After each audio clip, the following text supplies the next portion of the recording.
నమస్తే, welcome to Suman TV. నేను మీ Suman TV Usha. చాలామంది ఆడపిల్లలకి వైట్ డిశ్చార్జ్ మనం చూస్తూ ఉంటుంటాం. హెల్దీయా అన్హెల్దీయా అన్న వాటిపైన చాలామందికి క్లారిటీ ఉండదు. సో కొంతమంది ఇది కంటిన్యూస్ ఉండే ప్రాసెసే కదా, ప్రాబ్లం ఏమి ఉండదని వెళ్ళిపోతూ ఉంటుంటారు. కొన్ని సందర్భాల్లో అన్హెల్దీ వైట్ డిశ్చార్జ్ కూడా ఉంటూ ఉంటుంది. దానిపైన అవేర్నెస్ అండ్ దాంతోపాటు పూర్తి ఎడ్యుకేషన్ మహాగారిని అడిగి తెలుసుకుందాం. నమస్తే మహాగారు. వైట్ డిశ్చార్జ్ చాలామంది ఆడపిల్లలు మనం చూస్తూ ఉంటుంటాం. హెల్దీ అన్హెల్దీ అని మాట్లాడుతూ ఉంటుంటారు. చాలామంది తెలుసో తెలియకో ఇది రొటీనే కదా, అవుతూ ఉంటుంది, కామన్ అని లైట్ తీసుకుంటూ ఉంటారు. దానివల్ల కొన్ని సమస్యలు కూడా ఏర్పడతాయని చెప్తూ ఉన్నారు. దీనికి సంబంధించిన పూర్తి ఇన్ఫర్మేషన్ ఏంటి? వైట్ డిశ్చార్జ్ హెల్దీ అన్హెల్దీ ఏ విధంగా ఐడెంటిఫై చేయాలి అంటారు?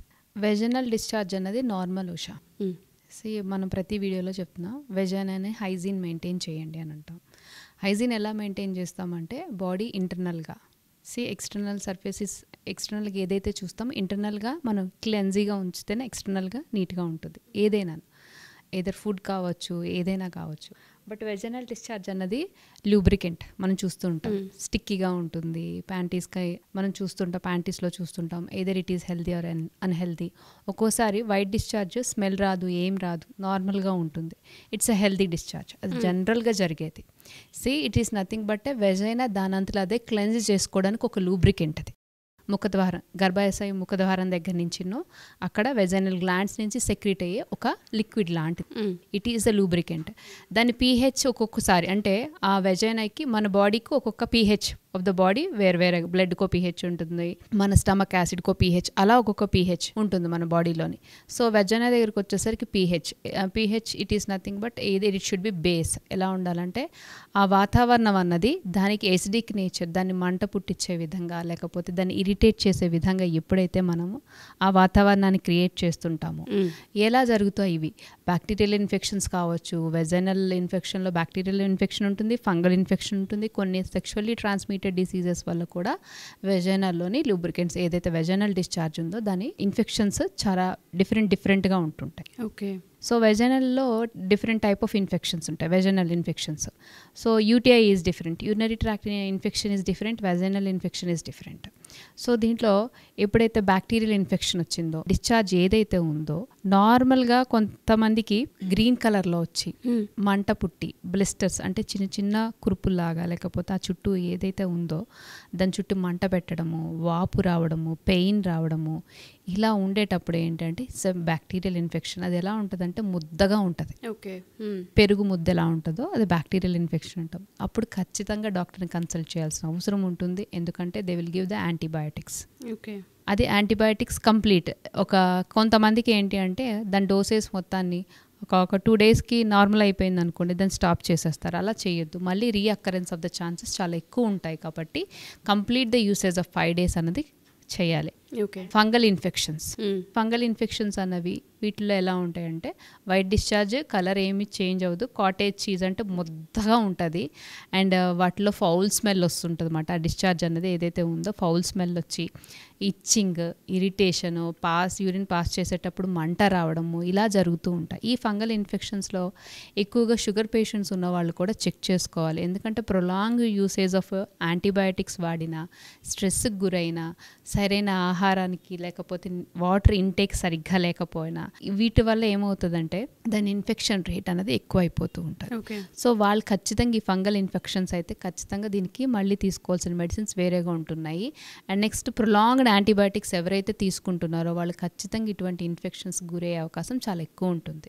మరి ఇదంతా అన్హెల్దీ గురించి మాట్లాడడం. కొన్ని sexually transmitted, if you have a sexually transmitted diseases, if the partner is not a good person or like you are participated with multiple persons, ఇలాంటి వాళ్ళకి సెక్షువల్లీ ట్రాన్స్మిటెడ్ డిసీజెస్ అవి ఎలా ఉంటాయంటే కొంచెం ఈవెన్ వాళ్ళ స్మెల్ వాళ్ళే భరించలేరు. అండ్ దస్ వెజనల్ డిశ్చార్జ్ అనేది చాలా చెప్పలేమాట, వాళ్ళకి పెయిన్ఫుల్ ఉంటుంది. ఆ పెయిన్ఫుల్ కూడా చాలా ఇరిటేటింగ్గా ఉంటుంది. So this should be treated under the doctor it self. And ఇంకొకటి అసలు హెల్దీ ఏంటి, ఇవన్నీ అన్హెల్దీ గురించి మాట్లాడుకున్నాం. హెల్దీ ఏంటి? హెల్దీ అనేటప్పటికి మన పీరియడ్స్ ఏవైతే అయిపోతాయో నెక్స్ట్ డే నుంచి లైట్ డిశ్చార్జ్ అనేది మనం చూస్తూ ఉంటాం. ఓకే. వాటరీగా వస్తుంది. బట్ ఓవులేషన్ టైం వచ్చేటప్పటికి ప్రతి వీడియోలో మనం చెప్తూనే ఉన్నాం, ఓవులేషన్ టైం వచ్చేటప్పటికి మీకు ఎలా ఉంటుందంటే ఎగ్లోని వైట్ ఉంటుంది కదా, దాని ఎలా అయితే స్టిక్కినెస్ ఉంటుందో ఆ stickiness ovulation period from 12 to 16 డేస్లో ఈ మధ్యలో మనం అది చూడగలం. Ovulation that is the healthy discharge. దానివల్ల ఇంకేమైనా అవుతుందా, లేకపోతే వాటరీగా కొంతమందికి అయితే ఈవెన్ ప్యాంటీస్ కూడా తడిచిపోతూ ఉంటాయి, దానివల్ల ఇంక ఓవర్ఫ్లో అవుతుంది, బ్యాక్ పెయిన్ వస్తుంది. లేదు వైట్ డిశ్చార్జెస్ వల్ల కొన్ని నమ్మకాలు ఉన్నాయి. కొంతమందికి ఏంటంటే బ్యాక్ పెయిన్ వస్తుంది, లేకపోతే కాళ్ళు చేతులు గుంజుతుంటాయి, నీరసం వస్తుంది, వైట్ డిశ్చార్జ్ ఎక్కువైపోతుంది, ఓవర్ఫ్లో అవుతుంది, నాకు కంట్రోల్ ఉండదు. Some people will say like that నీకు ప్యాడ్స్ కూడా పెట్టుకోవాల్సి వస్తుంటుంది. ఇలాంటి వాటికి ఎప్పుడైతే ఓవర్ఫ్లో మీకు వైట్ డిశ్చార్జ్ ఎక్కువ ఉంటుందో అన్నప్పుడు డాక్టర్ని కన్సల్ట్ చేయాలి. అండ్ వైట్ డిశ్చార్జ్ వల్ల బ్యాక్ పెయిన్స్ రావడం అన్నది ఇట్స్ కంప్లీట్లీ మిత్. ఓకే, అది అపోహ మాత్రమే. బట్ ఈ స్టిక్కీనెస్ ఎప్పుడుందో దట్ ఈస్ అ హెల్దీ. దానివల్ల మనకు వచ్చేది ఏమీ లేదు. ఆ ఓవలేషన్ పీరియడ్లో వచ్చేది ఎగ్ ఎప్పుడైతే రిలీజ్ అవుతుందో అప్పుడు వచ్చే white discharge it's a healthy discharge. Okay. And next ఇంక తీసుకోవాల్సిన హైజీన్ కండిషన్స్ ఏంటి? వెజైనాన్ని చాలా హైజీన్ కండిషన్స్లో పెట్టుకునేటప్పుడు ఇటువంటి సమస్యలు మనం ఎదుర్కోవాల్సిన అవసరం ఉండదు. ఏవైతే వాడతాం వెజైనల్ వాషెస్, ప్రతిసారి చెప్తూనే ఉంటాము, వెజైనల్ వాషెస్ ఏవైతే సెంటెడ్ ఆర్ పెర్ఫ్యూమ్ ఉన్నాయో మస్ట్ అవాయిడ్. ఓకే.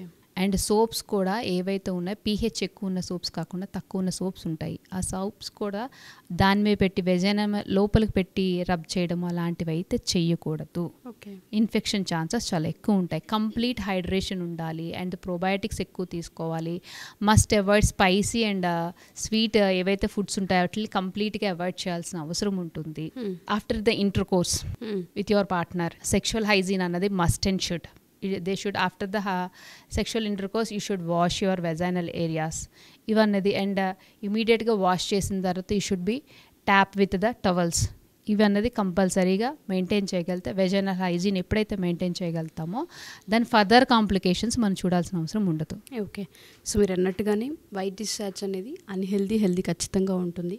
సో ఎప్పటికప్పుడు హైజీన్ మెయింటైన్ చేయాలి. అండ్ దాంతోపాటు అది కనుక ఓవర్ఫ్లో అవుతుంది, స్మెల్ బ్యాడ్గా వస్తుంది, ఇరిటేటింగ్ వస్తుంది, మంటగా ఉంటుంది అన్న చాలా అపోహలు ఉన్నాయి ఉషా. ఎప్పుడైతే కడుపు నొప్పి వస్తుంది, కాళ్ళు ఇది లాగుతుంటాయి ఓవర్ఫ్లో ఉన్న వాళ్ళకి, obviously there is a deficiency of nutrients. Okay. B complex nutrients కానీ లేకపోతే మినరల్ డెఫిషియన్సీ కానీ సమ్ అదర్ డెఫిషియన్సీ ఉంటేనే అది ఇంటర్లింక్డ్ అవుతుంది తప్ప based on only white discharge వల్ల మాత్రమే ఇలా అవుతుందని మాత్రం చెప్పలేము మనం. అదైతే అపోహ.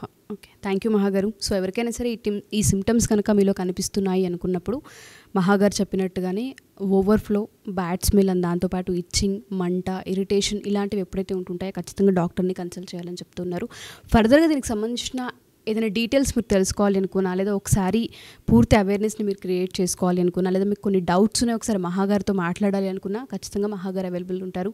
కింద కొడుతున్న కాంటాక్ట్ నెంబర్ని కాంటాక్ట్ చేస్తే మహాగారి టీం మీకు పూర్తి వివరాలను అందిస్తారు. థ్యాంక్ యూ మహాగారు. Thank you so much.